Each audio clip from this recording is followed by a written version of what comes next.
नमस्कार साथियों, मैं अनीता श्रीवास्तव आपका हार्दिक अभिनंदन करती हूँ। श्रीमद् वाल्मीकि रामायण में आज का प्रसंग है विभीषण का आकाश से उतरकर भगवान श्री राम के चरणों की शरण लेना, उनके पूछने पर रावण की शक्ति का परिचय देना और श्री राम का रावण वध की प्रतिज्ञा करके विभीषण को लंका के राज्य पर अभिषिक्त कर उनकी सम्मति से समुद्र तट पर धरना देने के लिए बैठना।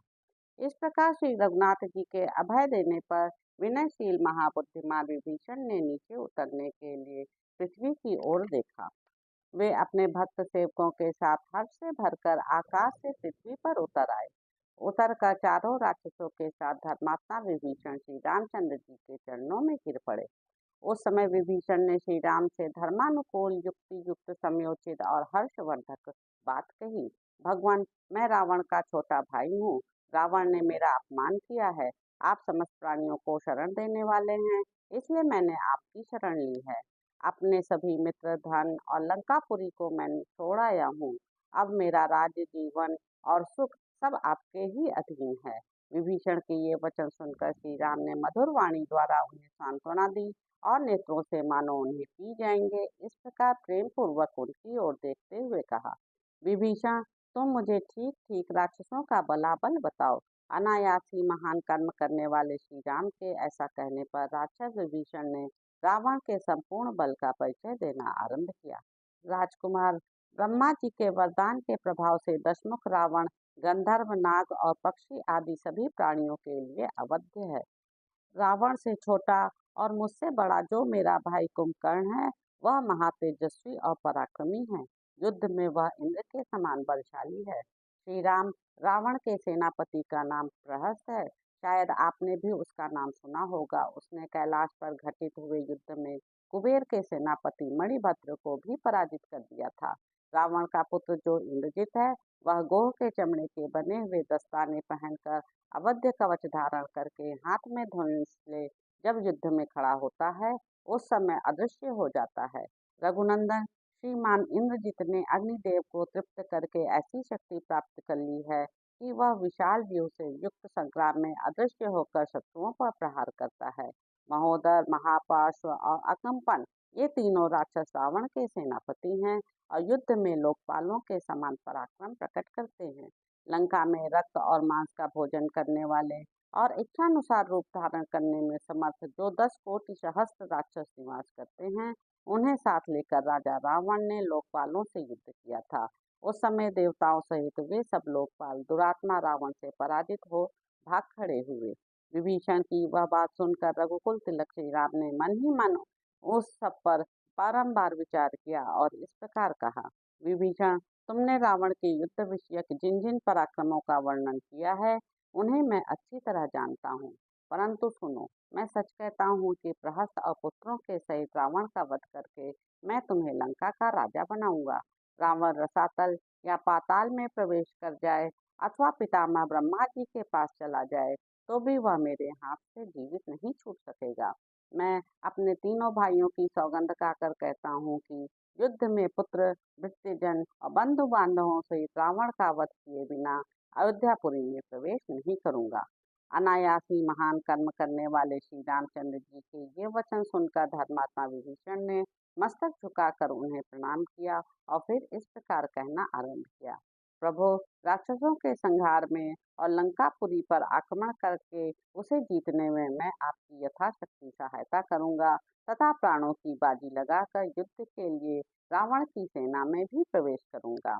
विभीषण के ऐसा कहने पर भगवान श्री राम ने उन्हें हृदय से लगा लिया और प्रसन्न होकर लक्ष्मण से कहा, दूसरों को मान देने वाले सुमित्रा नंदन, तुम समुद्र से जल ले आओ और उसके द्वारा इन परम बुद्धिमान राक्षस राज विभीषण का लंका के राज्य पर शीघ्र ही अभिषेक कर दो।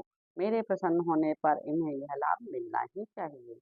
उनके ऐसा कहने पर सुमित्रा कुमार लक्ष्मण ने मुख्य मुख्य वानरों के बीच महाराज श्री राम के आदेश से विभीषण का राक्षसों के राजा के पद पर अभिषेक कर दिया। भगवान श्री राम का यह तात्कालिक प्रसाद देखकर सब वानर हर्ष ध्वनि करने और महात्मा श्री राम को साधुवाद देने लगे। तत्पश्चात हनुमान और सुग्रीव ने विभीषण से पूछा, राक्षस राज, हम सब लोग इस अक्षोभ्य समुद्र को महाबली वानरों की सेनाओं के साथ किस प्रकार पार कर सकेंगे? जिस उपाय से हम सब लोग सेना सहित नदों और नदियों के स्वामी वरुणालय समुद्र के पार जा सकें, वह बताओ। उनके इस प्रकार पूछने पर धर्मात्मा विभीषण ने यो उत्तर दिया।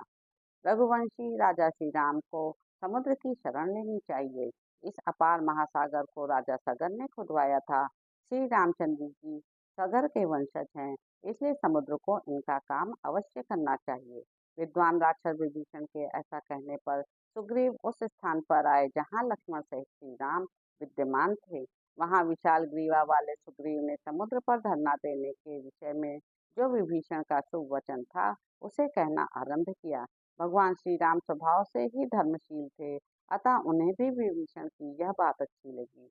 वे महातेजस्वी रघुनाथ जी लक्ष्मण सहित कार्याध्यक्ष वानर राज सुग्रीव का सत्कार करते हुए उनसे मुस्कुरा कर बोले।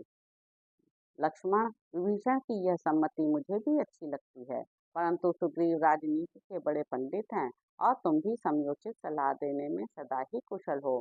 इसलिए तुम दोनों प्रस्तुत कार्य पर अच्छी तरह विचार करके जो ठीक जान पड़े वह बताओ। भगवान श्री राम के ऐसा कहने पर वे दोनों वीर सुग्रीव और लक्ष्मण उनसे आदर पूर्वक बोले। पुरुष श्री रघुनंदन, इस समय विभीषण ने जो सुखदायक बात कही है, वह हम दोनों को क्यों नहीं अच्छी लगेगी? इस भयंकर समुद्र में पुल बांधे बिना इंद्र सहित देवता और असुर भी इधर से लंकापुरी में नहीं पहुंच सकते। इसलिए आप शूरवीर विभीषण के यथार्थ वचन के अनुसार ही कार्य करें। अब अधिक विलंब करना ठीक नहीं है। इस समुद्र से यह अनुरोध किया जाए कि वह हमारी सहायता करे, जिससे हम सेना के साथ रावण पालित लंकापुरी में पहुंच सके।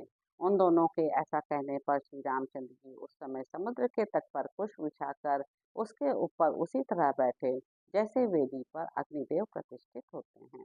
तो इस प्रकार साथियों, युद्ध कांड में निहित 19वां सर्ग यहाँ पर समाप्त होता है। इसके अगले अंक में आप जानेंगे कि शार्दूल के कहने से रावण का सुख को दूत बनाकर सुग्रीव के पास संदेश भेजना, वहां वानरों द्वारा उसकी दुर्दशा, श्री राम की कृपा से उसका संकट से छूटना और सुग्रीव का रावण के लिए उत्तर देना। तो अब आपसे अगले अंक में मुलाकात होगी।